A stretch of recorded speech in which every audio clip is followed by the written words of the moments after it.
সিস্টেমের হৃৎপিণ্ড, তাই এটি 24 ঘন্টায় চালু রাখতে হবে। যদি কখনো দেখেন জলের রং খুব গাঢ় হয়ে গেছে বা জল থেকে বাজে গন্ধ বের হচ্ছে, তখন ট্যাঙ্কের 10 থেকে 20% জল বদলে দিতে হবে। এইভাবে যত্ন নিলে মাছের বৃদ্ধি কেমন হবে? প্রথম 15 দিন মাছেরা ট্যাঙ্কের নতুন পরিবেশের সাথে নিজেদের মানিয়ে নেয়। এরপর 30 থেকে 40 দিনের মাথা থেকে তাদের দ্রুত বৃদ্ধি শুরু হয়, আর 90 থেকে 120 দিনের মধ্যে, অর্থাৎ 3 থেকে 4 মাসের মধ্যে মাছ বিক্রির জন্য উপযুক্ত আকারে পৌঁছে যায়। এত কিছু তো হলো, কিন্তু আসল কথা হলো লাভ কতটা হতে পারে। একটা সহজ হিসেব দেখা যাক। ধরা যাক আপনার কাছে একটি 10,000 লিটারের ট্যাঙ্ক আছে। এতে আপনি প্রায় 350 থেকে 400 মাছ চাষ করতে পারবেন। সময় মতো ফসল তুললে মোট মাছের পরিমাণ হবে প্রায় 200 থেকে 220 কেজি।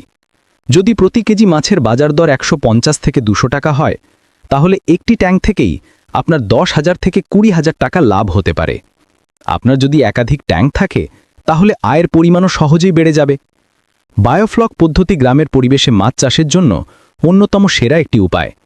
যারা কর্মসংস্থানের খোঁজে আছেন, নতুন ব্যবসা শুরু করতে চান বা নিজের আয়ের একটি উৎস তৈরি করতে চান, তারা আজই এই ব্যবস্থাটি নিয়ে ভাবতে পারেন। শুধু নিয়মগুলো নিয়মিত মেনে চলতে হবে,